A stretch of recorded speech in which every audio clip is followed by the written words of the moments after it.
Yo, what is up guys? It's the Goblin and welcome back to another Call of Duty World War II video. In today's video, we're going to be talking about how to win more gunfights, which in turn will get you more kills in Call of Duty World War II. It's a pretty good video. Gunfights can be sort of inconsistent in this game, so I think this video definitely will help you guys out. If you guys can, of course, drop a like on this thing. 2,000 likes will be the goal. That'd be amazing if you guys could all smack a like and we could hit that. I would very much appreciate that. Of course, subscribe to the channel if you guys are new as well. I appreciate all the new people subscribing, dropping likes. You guys are all, a huge motivation for me to keep pumping out these videos. I've been uploading multiple 3 videos, 2 videos a day ever since this game came out. I'm going to keep up with that because I'm having a lot of fun. So first of all, let's talk about gunfights. What is a gunfight? So in a Call of Duty game, especially a boots on the ground game, a lot of your kills are going to be shooting the enemy in the back, shooting the enemy in the side, something like that. That's not really a gunfight. That's just called basically good positioning and playing the map well and being able to take out enemies. And that's how you want to run into enemies.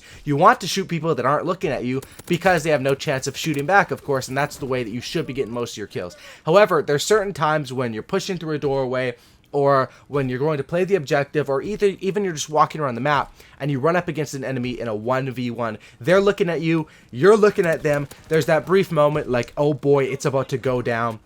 And that is what a gunfight is going to be. So, of course, you would think the odds in that would be 50-50. But if you're a better player than the other person, and you have these tips, you have the right class setup, you have the right mindset going into it, you're going to be able to increase your odds and win the majority of those gunfights, which honestly are those clutch fights to keep your streak going or to move around the map. The ones where shooting enemies on the side or in the back, everyone can do those. It's about winning straight one-on-one gunfights, straight on top one-on-one gunfights. That will get you the huge advantage in the game, and that's what I would definitely recommend. So first of all, let's talk about some tips for actually winning these gunfights, and then I'm going to do some tips on how to position yourself better to win more gunfights face on face. So the first thing is in your class setup. There's a bunch of things that can help you win gunfights. Of course, this game comes down to usually 1 or 2 bullets between the winner and the loser, so every little thing will help. The first thing we'll talk about is attachments. Now there's 2 attachments here which I think are very, very key into winning gunfights. The first one is, of course, going to be quick draw.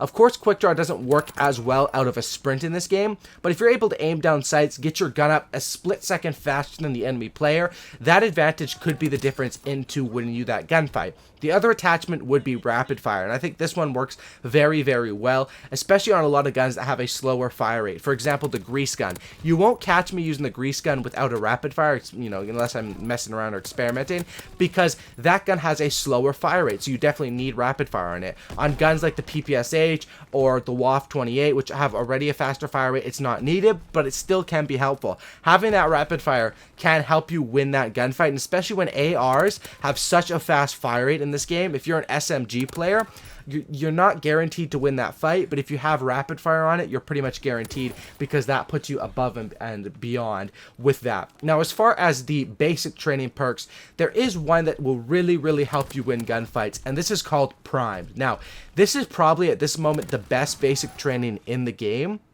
and that's for the reason that it has dual functionality. The first part of Primed, it gives you 3 attachments under your, basically gives you an extra attachment. So that is huge into winning gunfights, because with that extra attachment, you can throw on a grip, a quick draw, a rapid fire, something that will help you win more gunfights. The second part of Primed is that there is reduced flinch when shot at. So how Call of Duty works is there's a flinch in this game. Now, the flinch is not a huge amount of flinch. It's very minimal. So that means you don't have to run primed every single time. However, if you're having trouble with the gunfights, and gunfights in this game can especially be very, very inconsistent. I'm not sure if it's something to do with the connection issues or if it's something to do with just the aim assist or hit detection. But having that primed and reducing the flinch can be very, very key for shooting a gun, fighting a gunfight straight up. When the enemy's shooting at you, you're shooting at them. Basically, whenever you get hit by a bullet, your gun will flinch up a little bit, sort of like it's realistic real life. And of course, it's kind of a dumb thing to have in Call of Duty, but that's how they have it in this game. Having that primed attachment will reduce that flinch, and it's definitely a noticeable amount. It's not the biggest deal to flinch in this game, but if you are having trouble with gunfights, 100% put that on, and you will notice a huge difference to be able to do that.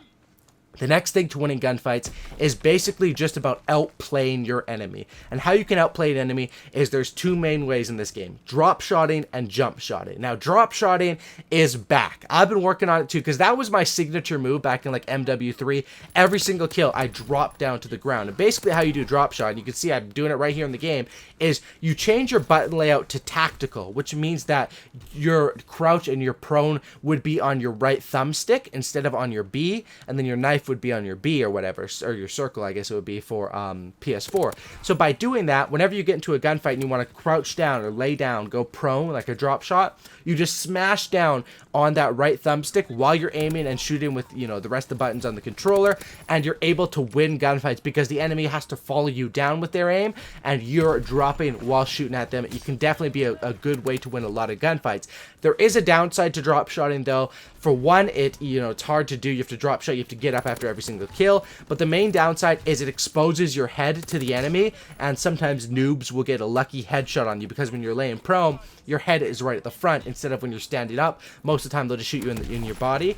That is the one risk that you put by doing that. However, I think it is a fairly good play to do, especially if you're running up against good players. Drop shotting can be huge. The headshot multiplier is sort of the dagger to that, but it still is a very, very good play. The other one is jump shotting. Now, jump shotting, of course, is kind of hard to do unless you have a scuff controller. I like to do it with my scuff controller, which basically what a scuff does is, I'm sponsored by them. You can use code Goblin for a discount. It means on the back of my controller, I have a paddle, which allows me to jump. And by jumping, I can keep my aim and my fingers on the thumbsticks and on the triggers to be able to do that. You can still jump shot if you don't have a scuff. It's just a little bit harder.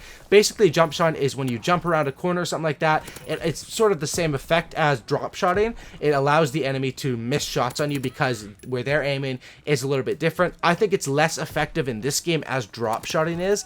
Jump shotting, of course, was way more effective in these futuristic games when you could jump 500 feet in the air. It still is a good tactic in this game, and one of my favorite maneuvers. I mean, you guys can tell which one you guys work better with, whether it's drop shotting or jump shotting. Personally, I think they're both good for different situations. When you're sort of in a doorway and you see a guy straight one-on-one, drop shotting definitely takes the cake. When you're going sort of jumping around a corner, that's when jump shotting works the best. And one maneuver that if you practice you can get down, and one that I like to use quite a bit, is the jump into a drop shot. You jump shot, and then as you're about to land, you smash down on that crouch button, and you end up going prone. Jump shot into a drop shot is kind of a more advanced technique, but it definitely is huge into winning gunfights. Now, all of these tips should help you guys on how to win gunfights in this game. As far as other things, even if you're facing an enemy in a one-on-one gunfight, it's all about who is ready for that gunfight first. And I'm going to give you guys some tips for how to get ready for those gunfights first. The first thing is, of course, and I said this in my How to Get Better video, aim down sights around every corner where you think there's going to be an enemy. If you're aiming down sights and they're not, you're going to win that gunfight regardless of the class setup, or, you know, where they have rapid fire, what gun they have, quick draw. You're going to win the gunfight simply because you are ready. Even though it is a gunfight, because it's a one-on-one, head-to-head, you're going to win that gunfight because you are ready before them. As far as another thing I would say, it is to predict routes and spawns. Stuff is predictable in this game. On Point du Hoc, if you see them all spawning over by C, you know they're going to run through that bunker. So you can set up on, in a corner there, or maybe on the stairs on a head glitch, aim down sights, and they'll be running at you. You're going to have to win the gunfight, but you're going to have a huge advantage because of your positioning. And that's why even when you're rushing, if you're rushing from head glitch to head glitch, it can be very advantageous for you, and you'll be able to win more gunfights that way. The next thing I will say, and something that I need to even get better at, and it's a huge thing to do, is when you see an enemy, and I find a lot of people trying to do this, they try to get perfect aim on the enemy before they pull the trigger. As soon as you see an enemy up close, pull that trigger. You're going to start shooting as a hip fire, and of course you're going to aim down sights as quick as possible by pulling both those triggers. But even if you get one bullet in as hip firing before you're able to aim down sights because you don't have quick draw, you're coming out of a sprint, that can be the difference. Don't be afraid to spray and pray. Being accurate is awesome, but don't be afraid to pre-fire around a corner if you know an enemy's there and they're rushing you because you see them on the minimap or on the espionage. Don't be afraid to spray and pray people down. because that stuff can help you to win gunfights. Of course, you have to do it strategically. Don't just spray everywhere and, you know, hope to hit people. You have to have good accuracy and good aim, but sometimes that is the right play to pre-fire, or it is the right play to just, as soon as you see an enemy, start spraying and hopefully you hit them, and then focus on getting accurate after that first millisecond of locking onto them. Hopefully these tips will help you guys win gunfights. These definitely are the best tips for this game. Gunfights can be fairly inconsistent and hard to win in this game, but with these tips, I think you guys should have some more success. Hopefully you guys did enjoy today's video. If you guys made it to the end, please smack that like button. I'd really appreciate 2,000 likes. Would mean the absolute world to me. This gameplay was like a 70 kill gameplay. Hopefully you guys did enjoy. I think it's a pretty good gameplay. Drop a like for this, sub for Cookie and Don't Looky, and I'm out. Peace.